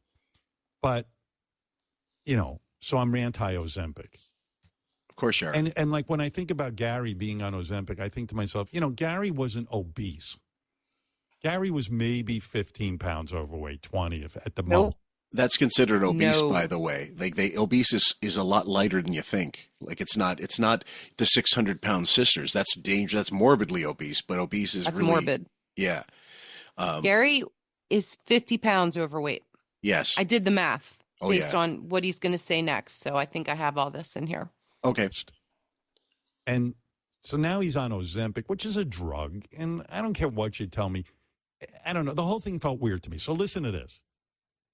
So my wife was in conversation with a friend of ours who's a pretty well-respected doctor and everything. And another friend. Yeah, we got usually he prefaces that. I got a friend who, She says to me, I was talking to blah, blah, blah about Ozempic and stuff. Who? And he was saying that they're seeing more and more colon cancers now. Oh, fuck off. Something like this. Again, I don't know. We're too in the infancy of this fucking thing to know that there's a correlation. That's bullshit. That's the worst kind of fear mongering he could possibly do, and he's done plenty of it. These have been around for 10 years. People don't realize it. They only became popular in the past couple years, but diabetics have been getting these drugs and controlling their A1C, their sugars, and losing weight on them. It's just they were not marketed the same way. Yes. So the other thing is, again, just because a disease is on the rise doesn't associate it with this. There's the environment, right? You've got air, you've got water. It's a lot of poisoning. The food chain is poisoned. It's all corrupted. And then you throw in the COVID vax, right? Which came out really fast. We don't know a lot about. Right. Some people didn't react too well with it. Right. So for him to just pinpoint one specific thing is just his fucking jealousy because he didn't have access to this when he needed it. Yep. He would have used it. Oh, yes. If he had access at the right time when he needed it. I'll do you one better. He would have used it and bitched that it existed, and people shouldn't use it. He would lie. Yes. He would not tell us he was using it. Right.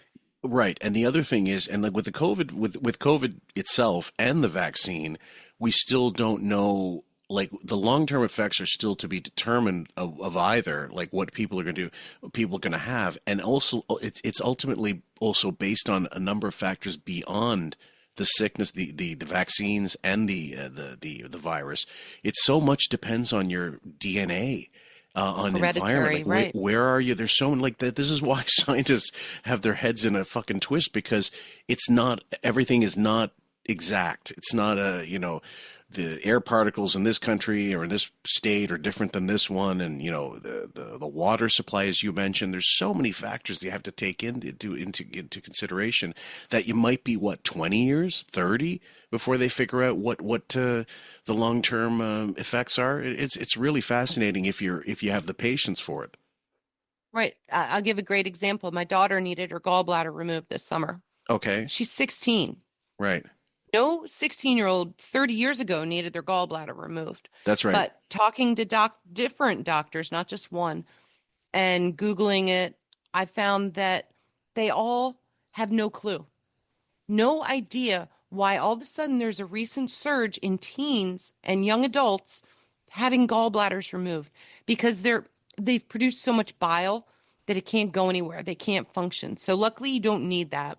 Mm-hmm. It's not a big deal to have it taken out, but I was amazed at how common that is nowadays. Really? And how it's on the uprise. Yeah. Gallbladder surgery, like before because usually it's like in your 50s, that could happen if you get it. They say generally it's for women in their 50s who have had children and are overweight. Yeah. They're the ones that usually get hit with it. Something about having children and the hormones and diet.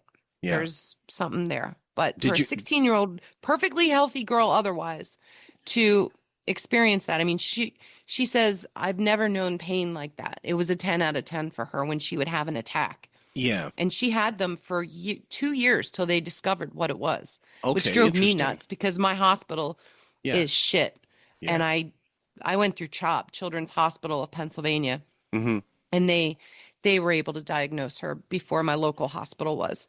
And the finding out how many other kids, like they do multiple surgeries like that a week for teens. Yeah, that's crazy in that's one very- hospital. That's very odd. That's the first I'm hearing of it. But riddle me this: my mom got hers taken out probably mid-50s, I would say, or late 50s. Did your mother as well? No, nobody in my family had that. No, they're on her dad's side. There is a lot of digestive issues. Okay.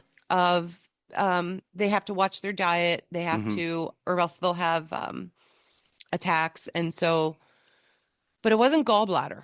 No. It was, I can't think of the name. It starts with a P. Pancreas? No.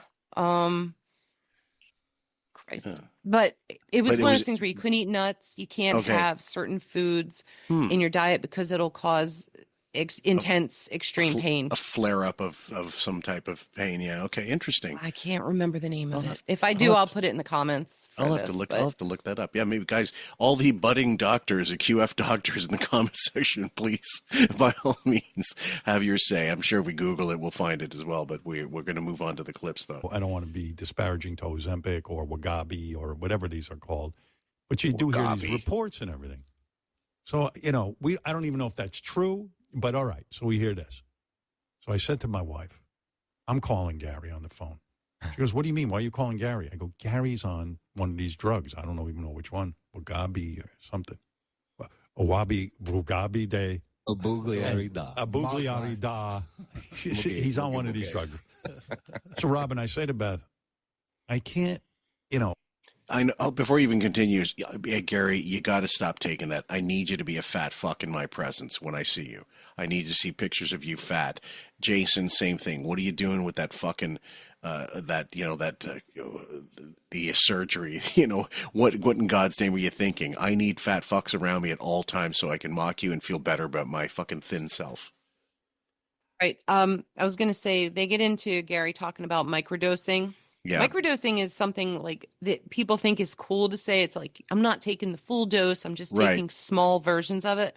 Right. There was a blind about Andy Cohen who claims he's microdosing, but the blinds say otherwise, that he's full dosing. And some people are double dosing. Tom Brady. And Ryan Seacrest. Yes. Selena Gomez. Yes, Selena. Yeah, a lot of people, and supposedly it would have been like a model type that didn't need it, but double dosed on it, or a singer that did it and had some serious problem. Maybe it was Ariana Grande or something. Ariana Grande, I think. Yeah. She hasn't. I haven't seen that officially, but she is super skinny and doesn't even have energy to perform and passes out quite frequently. Like they need staff around her just in case. Yeah. Another one, Lola Young, just announced she's going to go away and get herself fixed up because she passed out on stage and she's been losing weight. I've noticed. Yeah. She sings that song "Messy." Yeah, anyway. I like a couple of her songs actually. The Mrs. Fillmore played too. a couple for me, and one was really good. The other ones, like hit and miss, but it's not the worst shit I've ever heard by far. So, no, she's pretty good. Yeah, and incidentally, guys, there was a video going around on Instagram, I'm going to say, but TikTok, definitely TikTok, of Joe Jonas backstage. Yes.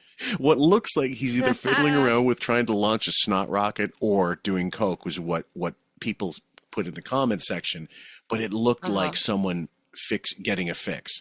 And then a blind came out ages ago, like not ages ago, like a month ago or so, saying it is exactly what you think it is, guys. He's doing blow, and it's one of the blinds said he's getting a serious coke problem, like addiction is through the roof now. She won't have it. Yeah. She doesn't believe it. She goes, no, he's blowing his nose, and like she's very wants to be innocent that way. And I go, no, you judge for yourself. Look at the video. Yeah, and his marriage is falling apart, so there's that too. Mm-hmm. Yep. I should tell Gary this medical information I just learned.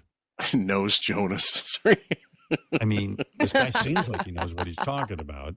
Again, I just to be clear, I don't even know if there's any truth to it or anything, but I feel a moral obligation to call Gary and say, because even my friend said, a lot of these people are going on it. He says, it's one thing if they're obese and they're going to, they're going to die from their horrible symptoms of, but these people who are like 15 or 20 pounds overweight, who can't pull it together to lose the 20 pounds, they probably shouldn't be on this stuff. I even know people who are absolutely skinny who are microdosing around the holidays. The next thing is good. You know what? I want to tell Alex Cooper, you gotta talking into, certain mics causes cancer, and I really don't want anything bad to happen to you. But, if you could stop fucking podcasting and existing in my life, at the same time as me, that would be ideal. That would be. Yeah. We got a 2-for-1 there on people he knows. He knows a doctor. That's right. And then he knows people microdosing. Right, exactly. But isn't the microdosing also, I've heard it more from microdosing people edibles or mushrooms or something like that. Mushrooms. They do that with that too. Yeah. It's just taking smaller portions. That's all it is. Yeah. It's a fancy name that sounds cool. Yeah. And people want to throw it around. It's just a popular term right now. Big time. Next one. Wake was wrong again. He's just, no offense, Gary, but this was the conversation. I go, Gary's just like, he's convinced he can't lose 15 pounds on his own. He can do it. He doesn't need to be on a drug, which someone is saying, hey, again, I don't know if it's true or not. I don't want to disparage a drug. But I'm going to say it. Yeah. I'm going to spread nonsense regardless. What an asshole. I don't know anything about it. But if that's the case, that forget colon cancer. Even if like you read on the internet, it's causing some people to go. Are you afraid of the drug? You keep saying things like the drug is going to come get you. Well, I want people to understand. I don't know a thing, and I don't even know that his doctor knows anything. But he's a guy I respect. But at the end of the day, what does Gary need to be on a weight loss drug? He's not obese. Work on it. So deny yourself the fucking 12 chocolate bars you eat a day or the fucking plantains. Come out of the closet, Howard. Stop denying yourself what you want. What the fuck are you talking about? All the willpower in the world. But ultimately the problem is Gary's doctors probably said to him, look, your knees are fucked. You've had replacement knee. I think both knees, right? Both knees. Yeah. Hand surgery, back surgery. And he's falling apart. And he's like early 60s, right? He's 61 or so. Yeah. Yeah. They're not going to get him to he's not going to go in to do water aerobics or a yoga, like fucking Bowie doing yoga. Imagine. I mean, that's a Photoshop. That would be like, I don't know, high pitch Eric, doing gymnastics. His doctors are saying, look, this is what's out there. We don't have to, the risk compared to you jogging and fucking up your legs more or your ankles or something like that, or doing Peloton, which is going to be harder for you because you just don't have the willpower. Here's an alternative. Try it and see if it works. And if you drop 5 pounds or 10 pounds, whatever, it might be something you want to consider. And he's done it and he feels better about it. Good for him.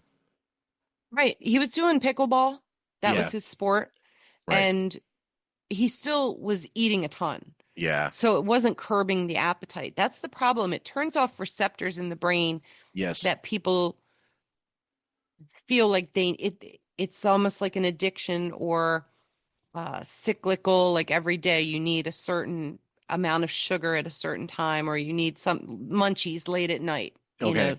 Kind of like a pacifier to put you to sleep or to just quell like what they call food noise. Okay. Right.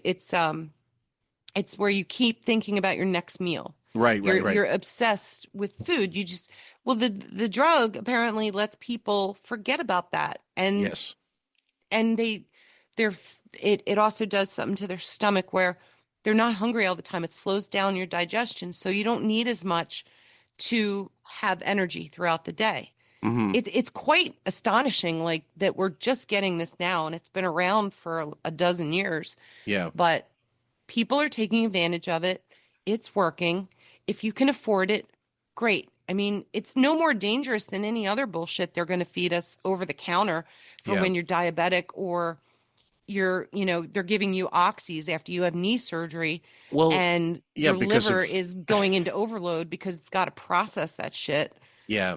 There's the thing of and anybody considering it, you also consider this: the money you spend on one of these particular drugs versus the long-term money you'd spend on diabetes medication. You got to weigh that out. It's like, there's going to be a cost outlay. You're going to outlay some cost somewhere. Does it make sense? So if you blow, it's almost like the electric cars. Like you might have to spend $40,000 on the car, but you're going to save. You got to calculate how much gas money you're going to save over the 10 years of that car, and figure out that it's about the same. That's what maybe makes it worth it. So that every day, even though you're making payments on this fucking car, you're not wasting money on gas. Like that's where that comes into play if it's feasible. You got to look at where it balances out. Exactly. Ultimately. Yeah. Whatever else he's, putting in his feed bag. The question is, Howard, how much weight have you lost and how much do you plan to lose? So first of all, I hate to say this, clinically, I don't believe this, but I am clinically obese. That's what they say. Yeah. Oh, Yeah, really? they keep shrinking the number so they can They keep say shrinking that. the number, but if you You take are my hardly height, obese. if you say I will say this, I carry it better than you think. Like if Okay. I lifted my shirt, so you'd be like, do I look like crazy thin now? I look like thinner, right? You So look I'm down thin. 20. I'm down 27 pounds. I could easily Oh. lose another 10, and then I'd be almost at 40 pounds. So I mean, it's not like I didn't do it because I needed to lose 10 or 15. I see. No, he needed to lose 50, and that's essentially yeah. So That's obese. And if he gets and if he loses 40, then he's in his ballpark. But yeah, that's what they're worried about. I mean, Fafa Flemmi is like 61, 62. Yes. And you're getting in that nursing home range. If you can't take care of yourself and get around, or you don't have the ability to administer medicines to yourself, that costs a lot of money. I'd rather be able to stay home and a little maneuver longer, in a my lot own longer. house Yeah. than depend on strangers to take care of me, or God forbid my kids, because who knows how good they're going to be. But I'd take my chances with my kids before strangers, I think, at some point, when you hear about what goes on in these nursing homes. Sometimes, yeah. Yeah, but again, it's long term, and he's getting up there. Yeah. So I'm glad he did it, and it gives Howard one less thing to bust on him about, and his teeth are better. Yeah, exactly. He could be going through some kind of mid to late life crisis, or who knows? It isn't for me to say ultimately. No. I can just posture different things, but I love that it pisses off Howard so much, so I'm all for it. Yeah, I mean, the next one, it goes right back into it. This one is statins are good, but GLP-1s are bad. Yeah, well, the only thing I'm on, and it still upsets me, is this rosuvastatin, which is like 5 milligrams a day. I should call you and tell you what some people say about statin. I know. I've seen on the internet. I don't want. By the way, please do not, because I don't want to hear about it. Dare. Yeah, I don't want to hear negative shit. I'm on that too, so I'm definitely dying next week. Yeah. But what pisses me off is I shouldn't have high cholesterol. And I, it wasn't that it was that high, but it was over what you're supposed to be. And then the doctor said to me, no, take it. That's why people are living longer, blah, blah, blah. But, I don't want to take any drug. Some people will advise you to take a statin even if you don't have That's right. high cholesterol, because they claim it has some longevity effect. I'm hearing that they're going to come out with some longevity drugs soon. And I'm going to be on those. That I'll be on. I gotta live because I hear about them almost every day. Well, look, I'm on BP meds, and my cholesterol levels are actually fantastic, considering. You wouldn't know that looking at me. I'm definitely overweight, but that's because I'm doing other things to sort of combat it as well. But they're low doses. But I'm at a point there will be a point where if I lose a certain amount of weight, I'll most likely not have to be on them. And when I was on vacation last winter, not the summer, but in the last winter, the amount of exercise I was doing added to fewer meals because it's hot. I lose my appetite when it gets hot, to be honest with you. And then I was just hydrating really well. I didn't need to take a single BP med for about 4 weeks, and it was fantastic. I mean, I don't have any side effects that I know that I'm aware of by taking them or not taking them. But it was nice to be able to stockpile them instead and say, look, they'd be great. I don't have to take them. Just check. I checked every day. Yeah. Yeah, So, I mean, in the winter, I will use a topical anti-inflammatory called Voltaren on my knees. Yep. But if I'm lucky enough to be down in Florida, I don't need it because the heat is what helps. Yeah. It reduces the inflammation. But when it's cold or rainy, stairs are a bitch. Yeah. And it comes and goes. It's just weird that way. But that's about all I am. That's where I'm at for medication. That and multivitamins. Yeah. One of my Vitamin favorite. C. One of my favorite things, if you can ever go to a spa, guys, or like a place that has this, you can go into the sauna, right? But then you can go to a cool bath, like a cold bath, right away. They say it's good for circulation, whatever. It is seemingly like torture when you go in, you're whatever. But apparently, it's really good for you. It's good, and also cryotherapy. Like cold is excellent for muscles and stuff like that. That's something we've known for years, but for decades. But sports science is getting better into that as well. Like healing, you'll heal faster with cold cryotherapy. A lot of fucking athletes are doing it, and it's a big thing. Anyway, number 9, guys. One flew over the pelican's nest. I spelt that wrong. What about quality of life? Like, you see what's going on with your mom. Do you want to live to be 100 and not have a quality of life? I'm going to sit him right next to his mom. I'll tell you what. Here's the secret. You say, what if my mom's turning 98 in October? Go, Ray. She is now living the life I dream of. She sits in bed, watches TV all day. They bring her meals. And I want that. I see that as my reward. You're always complaining. She complains and complains and complains. You want to know what? She's on so much morphine and feel-good drugs and antidepressants. She really doesn't complain that much. Again, the morphine thing is again, I still think it's bullshit. But it's funny. He wants he wants to be podcasting basically, but someone bring him his meals. He's already kind of like Ray in his own way. Yeah, he's got a private chef that brings him food. Everybody lost. He lost the private elevator, of course, when he's at Sirius, right? But that was. I'm sure he lost that a long time ago. To be honest, he wasn't going to use that thing. No. But Howard, I plan on doing the same. Off. No, I plan on doing the same thing. She's high all day. I don't do drugs, but when I'm 98, I'm going to start. Get high? I'm morphine and opium. Absolutely, coke, you name it. And the next one, guys, ketamine blowjobs. No, when I'm 98, I'm probably going to be out on the street blowing guys for ketamine. I'm telling you, I'm going to be a full-blown addict. It's funny that his mind goes immediately up there, but the previous clip, notice when they said you want to live, Gary posed the question, you want to live to be like your mother, and he goes, yes. Like without even finishing the question, he's like, yes, the longer the better. He's so jealous of Ray. Because everybody gets to come to her. She doesn't have to go to anybody. She refuses to. Oh, yeah. The next one is a Charlie Sheen clip that we mentioned in I think the breakdown before the last one, and it's about the AKA Charlie Sheen documentary. He's talking about his honesty.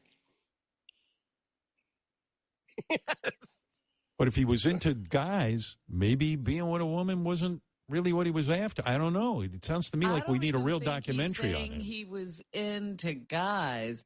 It was just that he was so out of his mind, he would try anything. Yeah. Robin, you could. I don't care how on my mind. I ain't fucking a guy. I know. Well, you're way over there on the heterosexual scale, on the sex scale. You're way over on you're pinned to the heterosexual side. Yes. There's all the room in between. You could put me on solid. You could put me on solid morphine. I'm not letting a guy put his dick in my ass. That's why you can't relate. Interesting. Notice he said, I'm not letting a guy put his dick in my ass. He didn't say the reverse wasn't going to happen. Or his mouth. He didn't say anything about his mouth. Yeah. And their ass is, I guess, in play, too. It's fair game. So, yeah. Especially if they're a tranny. Right. I don't need to move those goalposts. To Charlie Sheen. Well, we also let me hear about this. Go ahead. Here's Charlie. Okay, so we did shooting. Obviously, he didn't clip the Charlie Sheen stuff. Anybody wants to see that? There's loads. He's said it in Good Morning America. He's done Today Show. He's done all kinds of interviews where he discusses it freely. But he's go ahead. One of his takes is that he was trying to get ahead of people who were extorting him for money about being gay and being with men. And part of him, I think, attributes it to just being on the drug. Yeah. But there's not one part of him that says, yeah, I still enjoy it. But he doesn't say he doesn't. Right. You know, like there's a what's way not to being, handle it. It's what's not being said that's just as telling. Right. Yeah. Well, and with remember when Quincy Jones had that Vulture interview, and he said that, Richard Pryor fucked Marlon Brando, vice versa, whatever there's all kinds of, AC/DC stuff. And both of whom had admitted to homosexual activity in their when they were alive. So that wasn't shocking at all. What was shocking was that people were actually shocked so far after the fact, or that they put the connection together. But with Marlon, it was just, he was bisexual essentially. And with Richard, he would get high, and there might have been some curiosity about it, whatever. But apparently, Jennifer Lee, his final wife and two-time wife, said, look, when you get high as fuck, you don't care where you get the nut. And sometimes, maybe you will suck a dick, or maybe you will do whatever. And so it goes. Like, it doesn't. And so his idea, like, oh, no drug can make me whatever, that's kind of actually more him saying, like, oh, I don't need a drug to be gay. I can do it myself. That's the way I read that. Anyway, you've got the request, the dedication for this one. We've got no blinds for this one, guys, because it's already long enough. What song would you like to hear, my dear, on the tail end? Well, since we were talking about Lola Young, I'm going to go with Messy. And Messy describes this show. Mm-hmm. So it's kind of related. But yeah, I put that out there that, she seems to be having tough times right now. And she's a new and up and coming artist. She's British. She kind of reminds me of Amy Winehouse in a weird way. A little bit, yeah. A little, not quite the same. And I don't know, maybe you guys will discover or like her, and then maybe you won't. And you'll be like, oh, there goes Raven with the teen music again. You know. Well, that's what the playlist. Kinda. That's what the playlist is for, to catch all of the songs in the same net, so you guys can let stuff go through. If you don't like it, it just falls by the wayside. And Kayla, God bless you for maintaining that playlist. It's really good, actually. And Love you, Kayla. Thank you. Yeah. And so I just finished recording with GC, and we had a shortened episode, but we're going to do a part 2 where we get more time because we had to figure out some tech stuff. And he's got a great request in his that's the direct opposite of of Lola. So it's not it's what makes that playlist so good, versatile, because it's going through all the decades and keeping up to date as well, which is. Even as in if you're Gen X, doesn't mean you can't listen to new stuff and appreciate it for what it is. Yeah, I love everybody's picks, no matter where they are on the board, because my taste is all over the board just as well. And Depends on the day.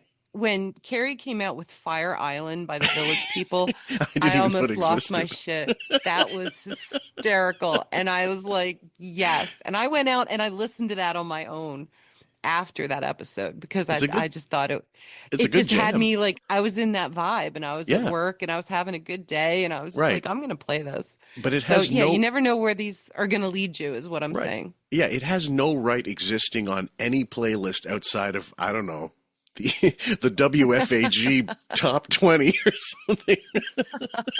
A NAMBLA playlist, maybe. Right, I don't know. Right. Whatever. Yeah. No, so anyway, guys, we're going to go with that. Thank you so much, my dear. You do such an awesome job. Have a great weekend. Hopefully he's gone the next couple weeks, so you get a great break. All the same, we're always going to be sending lines to each other and what do you call it? Instagram clips, shit like that. Like Corey Feldman, C.A. Thompson sent me some Corey Feldman Dancing with the Stars stuff lately. And I'm laughing my ass off. One of the comments was like, one of the tags was, Corey Feldman gets dragged around the dance floor. You talk about a younger version of Howard who thinks he's hot shit and refuses to listen to criticism. They're parallel. They're like twins from, star aligned mothers. Unbelievable stuff. Yeah. He's like Howard, that any press he'll take, I think, just to keep his name in the news. He'll take the bad shit, because then he can fight back.